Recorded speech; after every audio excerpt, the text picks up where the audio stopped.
हमने चुनाव लड़ा नहीं लड़ा, कैसे लड़ा, क्या लड़ा, अरे वो तो इतिहास है, सबको मालूम है। लड़ना हमारा संवैधानिक अधिकार है।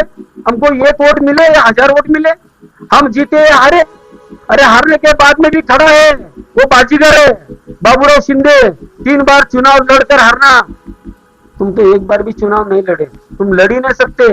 अरे ईश्वर ने तुमको इस मैदान से भगा दिया, ईश्वर ने तुमको आउट कर दिया कि तुम चुनाव लड़ने के लायक नहीं हो, क्योंकि तीसरा बच्चा तुमको दे दिया। लड़का चाहिए था ना, तुमको तीसरा लड़का दे दिया और ईश्वर ने तुम्हारा टिकट काट दिया। ईश्वर नहीं चाहता कि तुम चुनाव लड़ो, लेकिन लड़ते ना, तो चुनाव लड़ने वाले का दर्द तुम समझते क्या होता है। बाबूराव शिंदे कमजोर आदमी है, उसको बारे में कुछ भी बोलो गलत। तुमने गलत आदमी को छेड़ा। मैं फिर भी बोलता हूं, पुराने रिश्तों को ध्यान में रखकर रामबोल शर्मा जी एक वीडियो बनाओ, उसमें माफी मांगो, तो ये विषय मेरे लिए इधर ही खत्म हो जाएगा। नहीं तो मैं तुम्हारे जैसा मंजा हुआ बेशर्म राजनीति वाला नहीं हूं, जो इधर खुलेआम मंच पे गाली देगा, फिर बंद कमरे में बैठ के साथ में खाना खाएगा। मैं वो नहीं हूं। अपने गलत आदमी को छोड़ा। बड़ा होने के नाते मैं आपको सलाह दे रहा हूं, आप एक वीडियो बनाओ और माफी मांगो उसमें, तो शायद हम महायुति में है, शायद हम आगे मिलकर काम कर सकते हैं। जय हिंद दोस्तों, मैं हूं इब्राहिम। आप देख रहे हैं सत्य शोधक नंबर 1। फल की अपेक्षा नहीं है, क्योंकि मैं चुनाव भी लड़ता हूं, वो जनता के ऊपर है, जिताना या हराना। लेकिन जीतने के लिए मैं पैसे नहीं बांटता हूं। पैसे बांटना मेरी हैसियत नहीं है, ना ही मेरी औकात है, ना ही वो मेरे स्वभाव का हिस्सा है। मैं 5 साल लोगों के बीच में रहता हूं, 5 साल मैं काम करता हूं। ये लोगों के ऊपर, उनको पैसा देके वोट देना है या किसी एक अच्छे नगर सेवक को चुनकर भेजना है, वो उनका अधिकार है, उनका कि इसके ऊपर मैं टिप्पणी नहीं करूंगा।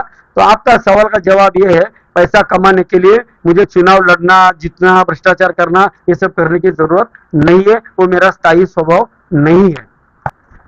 एक सवाल मैं आपसे और करना चाहता हूं, क्या आप इसी इलाके के अंदर में इसी पैनल से, इसी वार्ड से खड़े होकर के चुनाव लड़ना चाहते हैं, इसलिए इस इलाके में आप अपना दबदबा बनाने के लिए खुद ही मार रहे हैं मासाचापाड़ा की ओर, या फिर आप वाकई में यहाँ पे अच्छे काम करके वहां के लोगों को सही सहूलियत जो उनको मिलनी चाहिए उसके लिए आप लड़ रहे हैं? देखिए, अव्वल तो पहली बात तो ये है कि मैं इस एरिया से मैं चुनाव नहीं लड़ना चाहता। मैंने, मेरा जिधर ज्यादा काम है भाईंदर वेस्ट में, मैं उधर से चुनाव लड़ने वाला हूँ। और दूसरी बात, चुनाव जिसको लड़ना है, अगर मुझे राजनीति करनी है, तो मैं 2 साल पहले से क्यों काम करूं या 5 साल लगातार क्यों जाऊं? जैसे कि आमतौर पे नगर सेवक कहते हैं कि चुनाव के पहले 2 महीना पहले देखेंगे, 1 महीना पहले देखेंगे क्या करना है, पैसा तो बांटना है। ये नगर सेवक लोग कहते हैं, और बहुत सारे, किसी एक पार्टी का नाम नहीं लूंगा मैं, हमारा उठना बैठना सबके साथ है मेरा भाईंदर में, बहुत सारे लोग कहते हैं। लेकिन हम समाज सेवक है, हमारे पास समस्या आती है तो उस समस्या का निपटारा हम यूं करते हैं। होता है फटक से करेंगे, अगर नहीं होता है तो लोगों को हम गुमराह नहीं करते। अभी इन लोगों ने पिछले 17-18 साल में लोगों के घर बनवाए, तुड़वाए, बाद में खिचड़ी खिलाई, फिर बनवाया, ये तो लगातार चालू है साहब। मैं इल्जाम लगाया, मैंने दिया है, अभी उसके ऊपर मैं फॉलो करूंगा। रामबोल शर्मा जी का मैं बहुत शुक्रगुजार हूँ। जब मैं कभी पिछड़ जाता हूँ ना, तो ऐसा ही कोई बंदा आता है और मुझे मोटिवेट करता है, जिसकी वजह से मैं फिर चार्ज हो जाता हूँ। तो उनका मैं इस बारे में शुक्रगुजार हूँ, समझे कि नहीं। और अभी उन्होंने एक सवाल और किया था, मैं ढोंगी नेता हूँ, वो मुझे नेता मानते हैं, ये सुनकर मुझे बहुत अच्छा लगा, क्योंकि ढोंगी तो सभी नेता है। अगर वो मुझे नेता मानते हैं तो मुझे बहुत अच्छा लगा। अब 2 दिन पहले जब शुरुआत में आपने शुरुआत की थी, जब मुझे उन्होंने सब अच्छा बात किया तो बताया, फिर 2 दिन के बाद में ऐसा क्या हुआ, हम लोग रात को 11 बजे सिग्नेचर ले रहे थे। 11 मतलब 8:30 पौने 9 बजे हम पहुंचे थे वहां पर। वो इसलिए वहां पर पहुंचे थे क्योंकि वहां के लोग काम से 8 साढ़े 8 बजे के बाद आते हैं, तो उनका यही सब लोगों का कहना है, साहब आना है तो सुबह जल्दी आओ 8 साढ़े 8 बजे तक, और नहीं तो रात को आना है तो 8 बजे के बाद में आओ। तो उससे तो हमारी पार्टी की मीटिंग थी, 3 तारीख थी, तो 3 तारीख को हम वहां गए थे। और उस दिन हम 7 एकड़ में गए भी नहीं थे, हम आपको बताते हैं। हम जैसे 4 एकड़ में घुसे, आप ही के माध्यम से हमने एक वीडियो बनवाया था लोगों की जन जागृति के लिए, और वो आपने डाला था, तो उधर हम जैसे एंट्री किए, पैदल जा रहे थे 4 एकड़ से, लोगों ने हमको रोका, बोला साहब आपका वीडियो हमने देखा। मैं बोला तो बहुत अच्छी बात है, चलिए आपसे ही शुरुआत करते हैं इस विषय पे। ये लेटर है, आप लेटर पढ़ लीजिएगा। घर में बिजली आ रही है, पक्के मकान में वो आए। जब पत्रे के घर में बिजली आ सकती है तो इंडी जोन में पत्रे के घर बन सकते, तो पक्का घर क्यों नहीं बन सकता? वो इंसान नहीं है? तो इन्होंने कहा था, तो इनको विषय भी नहीं पता था कि किस विषय पे हम सिग्नेचर है। इनको पूछना चाहिए था, तुमने हमसे रिश्ता जोड़ा था, 20 साल तक रिश्ता जोड़ा आपने, तो हमको पूछना चाहिए कि भाई क्या बात है, आप रात को इतने क्यों अंधेरे में घूम रहे हो? मत घूमो, दिन के उजाले में करो। पूछना चाहिए था। अरे हम तो आते उधर उसके घर के सामने से आते हैं ना, उसको घर के सामने जाते हैं। लोगों ने फोटो निकाला, जिसको मराठी पढ़ने को आता है उन्होंने पढ़ा। के बाद में आप उसको बिना समझे सोचे आप मेरे खिलाफ तुरंत वीडियो डालते हो। मैंने नहीं उनको, आपने जो कह रहे हो साथ में मिलकर काम करो, एक दूसरे से लड़, मैंने नहीं शुरुआत की, शुरुआत उन्होंने की। उन्होंने वीडियो डाला, ये अनाप शनाप मेरे बारे में कहा। लाइट मीटर लगवाना कितने में लगवा रहे हैं, कौन कितना पैसा ले रहा है दे रहा है, मेरा विषय नहीं था। नहीं तो मैं 17-18 साल से यही चिल्लाता ना, 17-18 साल से 200 करोड़ तो इन सभी नगर सेवकों ने, दलालों ने, महानगर पालिका के अधिकारियों ने लोगों से लूटा ना। 200 करोड़ मुझे हिसाब पूछो ना, मैं देता हूं। कैसे लूटा गया मैं देता हूं ना हिसाब, मैं इल्जाम लगा रहा हूं ना, डालो मेरे पे केस, मैं जवाब देता हूं। और नहीं हिम्मत है तो मीटिंग लगाओ सार्वजनिक रूप से, मैं उस पर जवाब देता हूं। तो आपको पूछना चाहिए था। आपको तो बस ये लगा कि अभी मैं सच कह रहा हूं, मैं सच कह रहा हूं। मैंने राम मोहन शर्मा जी की हालत से, जैसे कुत्ते के मुंह से मांस छीनते हैं ना, वैसे उनके मुंह से मैंने 1 करोड़ रुपया बचाया है लोगों का। 6100 रुपया, ये पूरा का पूरा हजम हो जाता। हमारी एंट्री करने के मात्र से 400 रुपया कम हो गया। और आप वीडियो में देखिए, हमारे सवाल का उन्होंने एक भी सवाल का जवाब नहीं दिया है, फिजूल किए और फालतू अनाप शनाप बकवास की है। मैं बताऊंगा, बताता हूं मैं आपको, उन्होंने बकवास की है। हमने चुनाव लड़ा नहीं लड़ा, कैसे लड़ा, क्या लड़ा, अरे वो तो इतिहास है, सबको मालूम है। लड़ना हमारा संवैधानिक अधिकार है। हमको 1 वोट मिले या 1000 वोट मिले, हम जीते या हारे, अरे हारने के बाद में भी खड़ा है, वो बाजीगर है। बाबूराव शिंदे 3 बार चुनाव लड़कर हारना, तुम तो एक बार भी चुनाव नहीं लड़े, तुम लड़ ही नहीं सकते। अरे ईश्वर ने तुमको इस मैदान से भगा दिया, ईश्वर ने तुमको आउट कर दिया कि तुम चुनाव लड़ने के लायक नहीं हो, क्योंकि तीसरा बच्चा तुमको दे दिया। लड़का चाहिए था ना, तुमको तीसरा लड़का दे दिया और ईश्वर ने तुम्हारा टिकट काट दिया। ईश्वर नहीं चाहता कि तुम चुनाव लड़ो, लेकिन लड़ते ना, तो चुनाव लड़ने वाले का दर्द तुम समझते क्या होता है।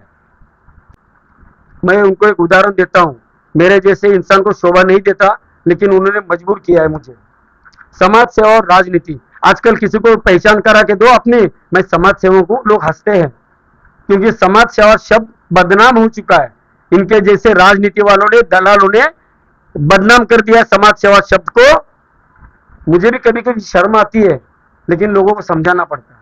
सेवा वो होती है जो राइट हैंड से की जाए तो लेफ्ट हैंड को मालूम नहीं होना चाहिए, वो सेवा होती है। और हमारी सेवा भी उतनी पवित्र है, उतनी पाक नीयत और साफ नीयत से हमने समाज सेवा की है। इसमें कोई राजनीति नहीं है। हम तो खुलेआम कहते हैं, भाई जब तक मैं हूं, जो मुझसे काम होता है करवा लो, वोट जिसको चाहे दे दो, हमको वोटों की राजनीति नहीं आती। बाबूराव शिंदे कमजोर आदमी है, उसको बारे में कुछ भी बोलो गलत, तुमने गलत आदमी को छेड़ा। मैं फिर भी बोलता हूं, पुराने रिश्तों को ध्यान में रखकर राम मोहन शर्मा जी एक वीडियो बनाओ, उसमें माफी मांगो, तो ये विषय मेरे लिए इधर ही खत्म हो जाएगा। नहीं तो मैं तुम्हारे जैसा मंजा हुआ बेशर्म राजनीति वाला नहीं हूं, जो इधर खुलेआम मंच पे गाली देगा, फिर बंद कमरे में बैठ के साथ में खाना खाएगा। मैं वो नहीं हूं, अपने गलत आदमी को छोड़ा। बड़ा होने के नाते मैं आपको सलाह दे रहा हूं, आप एक वीडियो बनाओ और माफी मांगो उसमें, तो शायद हम महायुति में है, शायद हम आगे मिलकर काम कर सकते हैं। आपका नुकसान हुआ मैं मानता हूं, आपका नुकसान हुआ मैं मानता हूं, क्योंकि 6,100 रुपया आप लोग लेने वाले थे, फिर 3,200 रुपया मीटर पहले बिल में आता था, फिर बाद में आपने उसमें कम किया, फिर बाद में आपने और पत्रकार परिषद ली और हमारे साहित्यकार होने पे आपने सवाल उठाया कि हमको हिसाब किताब नहीं आता और हम साहित्यकार कैसे हो सकते हैं। कोई किताब लिखा तो साहित्यकार होता है, तो साहित्यकार कैसे होता है भाई, आप हमको सिखाएंगे। लोगों को 17 साल से लोगों को लूटो और अपना घर बढ़ो, साहित्यकार होता है। सैकड़ों लोगों के घर जलाओ और अपने घर में दिया जलाओ, वो साहित्यकार होता है। अरे हम अपना घर जला के लोगों के घर में दिया जलाने वालों में से है। आपने हमारे साहित्यकार होने पे सवाल उठाए, कोई बात नहीं। दूसरी बात, उन्होंने जो हमने एक लेटर दिखाया था उनको मैं आपको दिखाना चाहता हूं।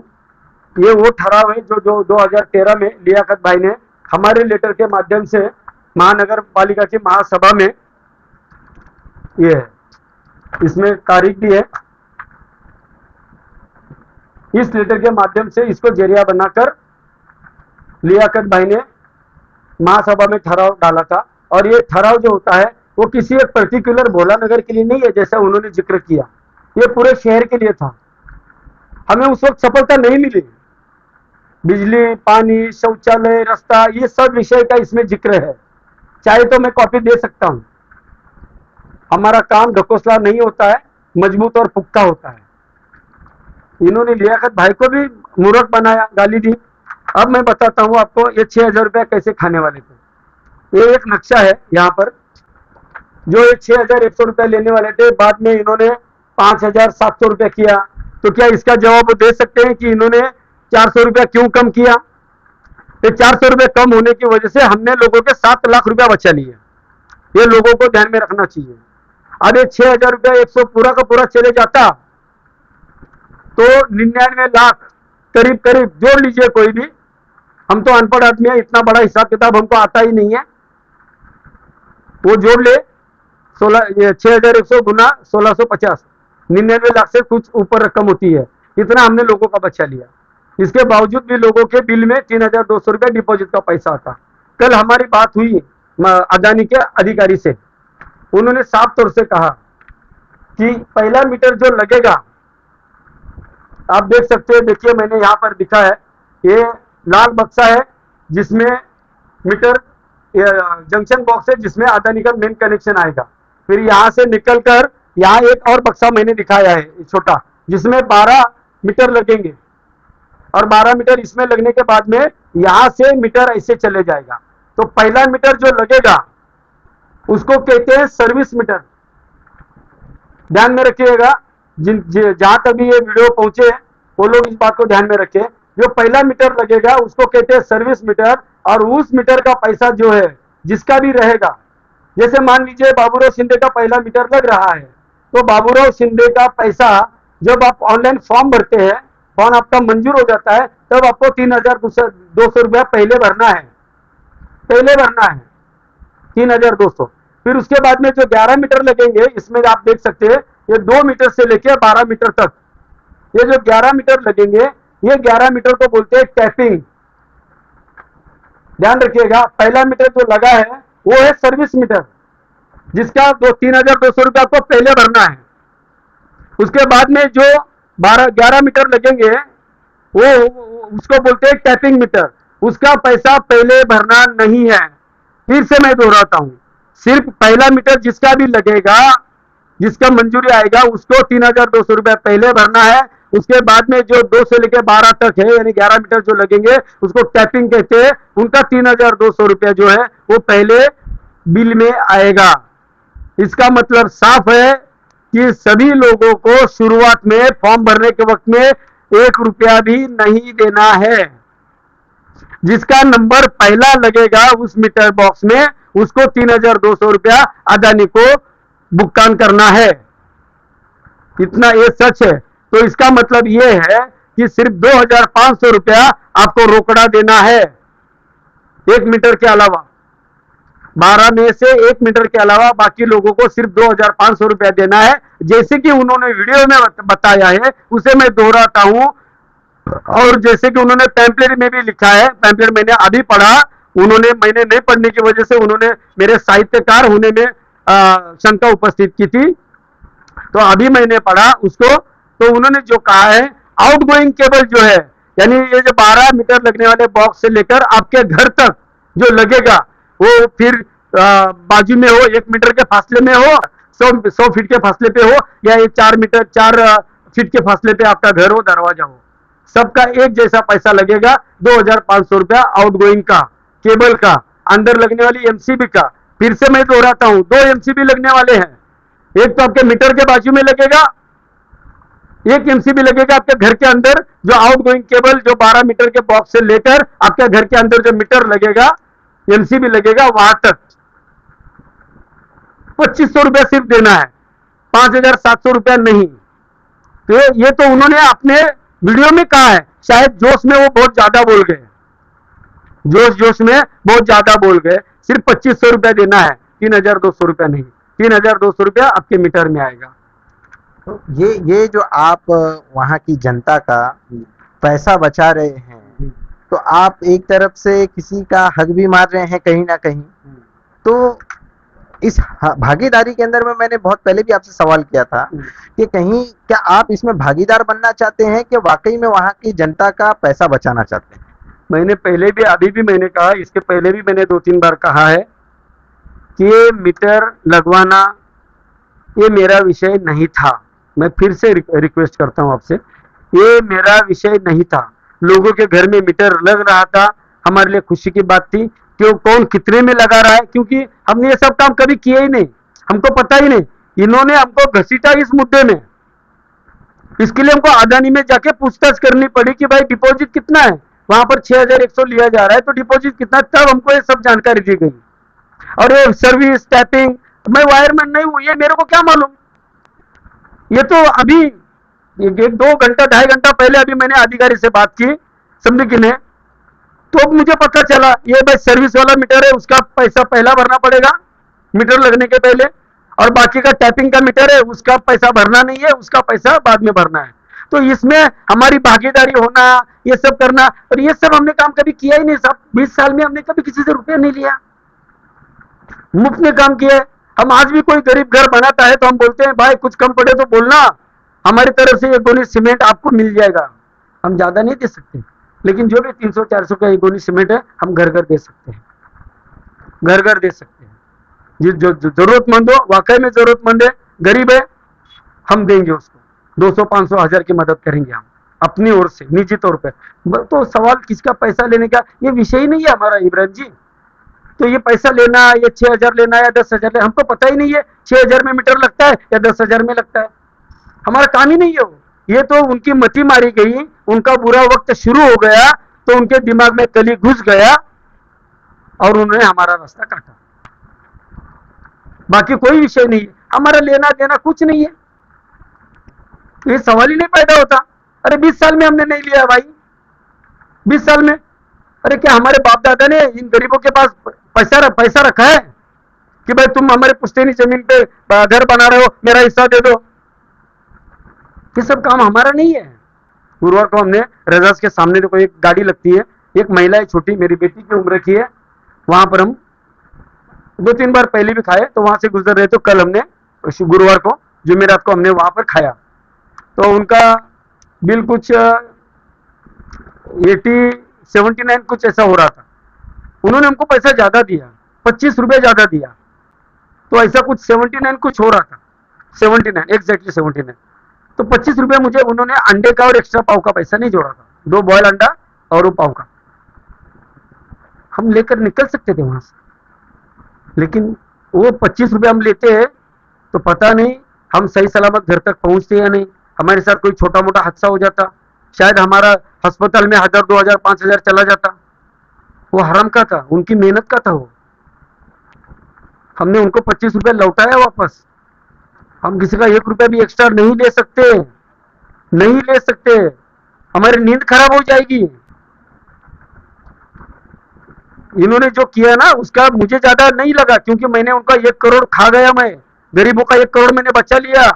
उनके लिए पैसा ही सर्वोपरि है, उनके लिए रिश्ता सर्वोपरि नहीं है, इसके लिए उनको कुछ नहीं लगा। लेकिन मेरी बेटियों को इस बात का बुरा लगा, मेरी पत्नी को इस बात का बुरा लगा, और मेरे कुछ करीबी रिश्तेदार हैं उसको उनको भी बुरा लगा। मैंने इनको बनाया, वो भी बात उन्होंने मोहन पाटिल साहब के बारे में बोला, ज्योत्सना मैडम के साथ में बारे। ज्योत्सना मैडम के पास कब आया था? वो नगर सेवक थी इसके लिए तो आया था ना उधर, क्या नगर सेवक बनने के पहले आया था? मैंने बनाया। क्या गुरूर है यार। भाई बदल, अपने आप को बदल, नहीं तो इतिहास तेरा नाम भी भूल जाएगा। बहुत बहुत शुक्रिया हमसे बात करने के लिए। ये थे बाबूराव बड़ीराम शिंदे जी। आप लोगों की राय बाबूराव शिंदे जी पे क्या है, राम भुवन शर्मा जी पे क्या है?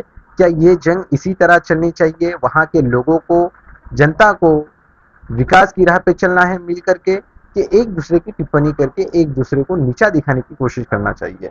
आप लोगों की राय क्या है, कमेंट करके जरूर बताएं। मैं हूं इब्राहिम, आप देख रहे हैं सत्य शोधक नंबर 1। जय हिंद, जय महाराष्ट्र।